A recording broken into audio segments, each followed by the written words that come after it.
अस्सलाम dear students. Exercise number 7.4 और इसका क्वेश्चन नंबर 2 जो है वो डिस्कस करने लगे हैं। इसके टोटल 4 पार्ट्स हैं। मैं इसका फर्स्ट पार्ट डिस्कस करूंगा, बाकी 3 पार्ट्स भी सेम है। होपफुली कि अगर आप इसका फर्स्ट पार्ट अच्छी तरह से समझ लेते हैं तो बाकी पार्ट्स भी इसके आपके सेम इसी तरह से हो जाते हैं। अगर आपको इसमें किसी किस्म की कोई भी कन्फ्यूजन रह जाती है तो आप हमें कमेंट करके हमारे साथ डिस्कस कर सकते हैं। क्वेश्चन स्टार्ट करने से पहले स्टूडेंट एक दफ़ा दुरूद पाक पढ़ लें, फिर इसको स्टार्ट करते हैं। अच्छा स्टूडेंट, ये इंपॉर्टेंट क्वेश्चन है, अक्सर बोर्ड में ये आ जाता होता है और इसकी स्टेटमेंट ये लिखी आ जाती होती है जी, find a unit vector perpendicular to the plane containing A B. अब यहाँ पे इशू ये होता है कि यूनिट वेक्टर तो आप लोगों ने 7.23 में भी निकाले हुए हैं, 7.2 में भी। तो अब हमें कैसे पता चलेगा कि हम लोगों ने ये वाला इसका क्वेश्चन करना है? तो इसमें जो इसी की एक जो प्रॉपर पहचान है वो असल में ये होती है कि जब वो ये वर्ड यूज करेगा ना, परपेंडिकुलर टू द प्लेन। मैंने ये आपको इंट्रोडक्शन में की वीडियो बनाई है, उसके अंदर ये सारी चीज बताई हुई है, फिर एक दफा रिपीट कर देता हूँ कि जब भी आप ये u क्रॉस v या a क्रॉस b कैलकुलेट करते हैं ना, तो ये एक होती है वेक्टर क्वांटिटी। अब बात ये होती है कि ये इसकी डायरेक्शन क्या आती है, तो ये u और v या a और b दोनों के ऊपर क्या होती है, परपेंडिकुलर। तो जब वो ये बोलेगा ना कि यूनिट वेक्टर निकालें जो परपेंडिकुलर है, तो उसका मतलब यही होता है कि आपने क्रॉस प्रोडक्ट लेना है।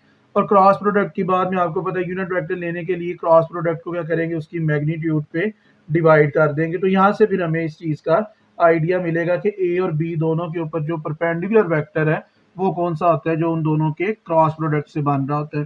तो इसका सिंपल सा फॉर्मूला क्या होता है कि जी ए क्रॉस बी को निकालें और ए क्रॉस बी को क्या करें, ए क्रॉस बी की मैग्नीट्यूड पे डिवाइड कर दें, जो सिंपली यूनिट वेक्टर निकालने का फॉर्मूला होता है। अब देखिए मेरे पास इसका जो फर्स्ट पार्ट है, फर्स्ट पार्ट ही मैं करवाऊंगा, जस्ट सारे पार्ट सेम है।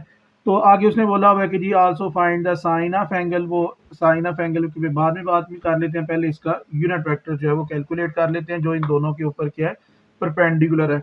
तो वो सिंपली क्या निकालेंगे, सबसे पहले ए क्रॉस बी निकाल लें, बी क्रॉस ए निकालेंगे, फिर भी वो परपेंडिकुलर ही होगा, तो इसमें भी खास परेशानी वाली बात नहीं है, चाहे ए क्रॉस बी निकाल लें चाहे बी क्रॉस ए निकाल लें। यानी सेकंड रो के अंदर वेक्टर जो ए है इसके कोफिशिएंट्स लिख दिए जी, 2 -6 -3 और 4 3 एंड -1 आ गया।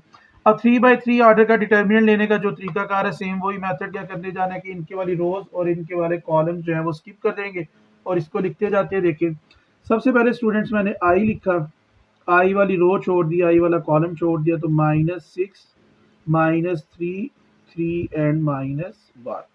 इसके बाद आ गया जी मेरे पास -j, जे वाली रो स्किप कर दी, जे वाला कॉलम स्किप कर दिया, तो 2 -3 4 एंड -1 आ गया, प्लस के आ गया मेरे पास, के वाली रो छोड़ दी, के वाला कॉलम छोड़ दिया, तो 2 -6 4 एंड 3 आ गया मेरे पास।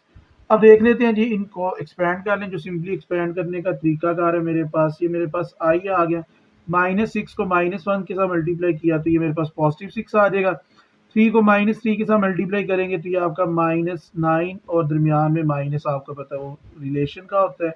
-2 को -1 के साथ मल्टीप्लाई किया -2, 4 को -3 के साथ मल्टीप्लाई करेंगे तो ये -12 और एक माइनस दरमियान में रिलेशन का आ गया, प्लस के 2 3 आर आपके पास 6 और ये -24 और दरमियान में आपके पास क्या आ गया, जिसका माइनस आ गया। अब देखिए स्टूडेंट्स, ये आई ये आपके पास क्या बन जाएगा जी, 6 + 9 -j और ये मेरे पास क्या आ गया जी, -2 + 12 आ गया, प्लस के और ये मेरे पास क्या आ गया जी, 6 + 24 जो है वो मेरे पास इसकी वैल्यू आ गई।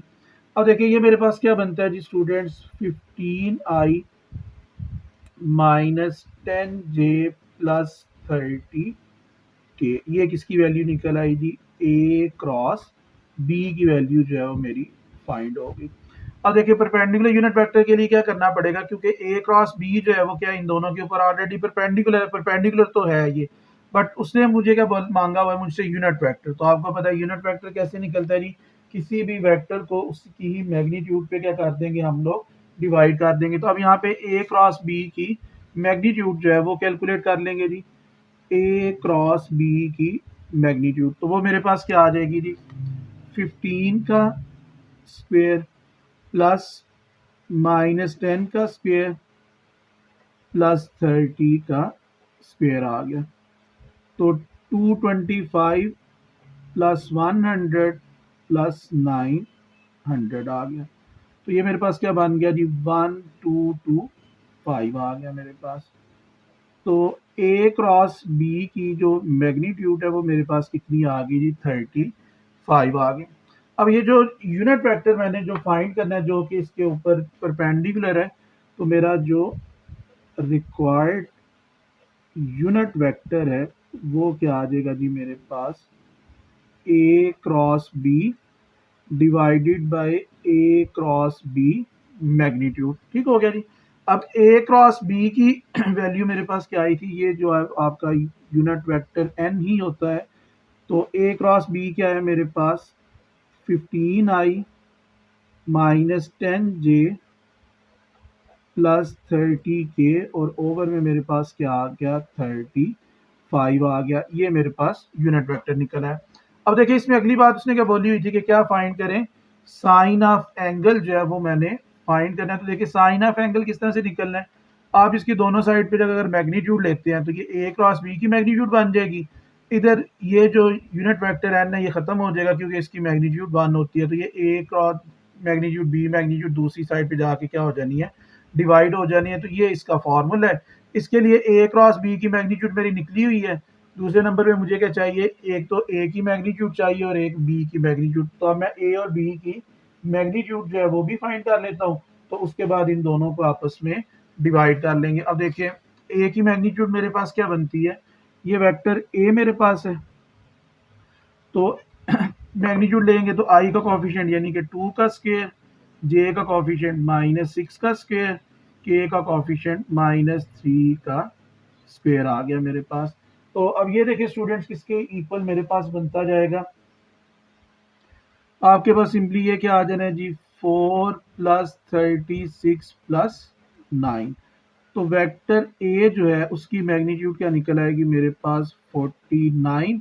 और ये किसके इक्वल आ गया, ए की मैग्नीट्यूड निकल आई 7 के इक्वल निकल आई। अब इसी तरह से देख लें जी बी वेक्टर की जो है वो मैग्नीट्यूड मैं फाइंड कर लूंगा। वेक्टर बी की मैग्नीट्यूड क्या आ जाएगी जी, आई का कॉफिशिएंट 4 का स्क्वायर प्लस आपके पास क्या आ जाएगा जी, 3 का स्क्वायर प्लस -1 का स्क्वायर आ जाएगा। ये आ जाएगा 16 प्लस 9 प्लस 1। और वेक्टर बी की मैग्नीट्यूड मेरे पास क्या निकल आई जी, स्क्वायर रूट ऑफ 26 निकल आई। अब देखिए जी दोनों वेक्टर्स के दरमियान साइन ऑफ एंगल निकालने का क्या फॉर्मूला है जी, sine theta which is equals to sine of theta which is equals to A cross B magnitude over A magnitude into B magnitude. तो ए क्रॉस बी की magnitude आई थी जी 35, ए की मैग्नीट्यूड आई है 5 और बी की मैग्नीट्यूड क्या आई हुई है जी, स्क्वायर रूट ऑफ 26। ये 5 इसके साथ कैंसिल हो जाएगा तो आपके पास ऊपर क्या बच जाएगा, सिंपली 7 बच जाएगा और नीचे सॉरी ये 7 इधर आना था आपका 7 और ये कैंसिल होगा तो ऊपर आपके पास क्या आ जाएगा 5 और नीचे आपके पास क्या आ जाएगा, स्क्वायर रूट ऑफ 26। तो ये आप लोगों का 7.4 का क्वेश्चन नंबर 2 है आपके पास।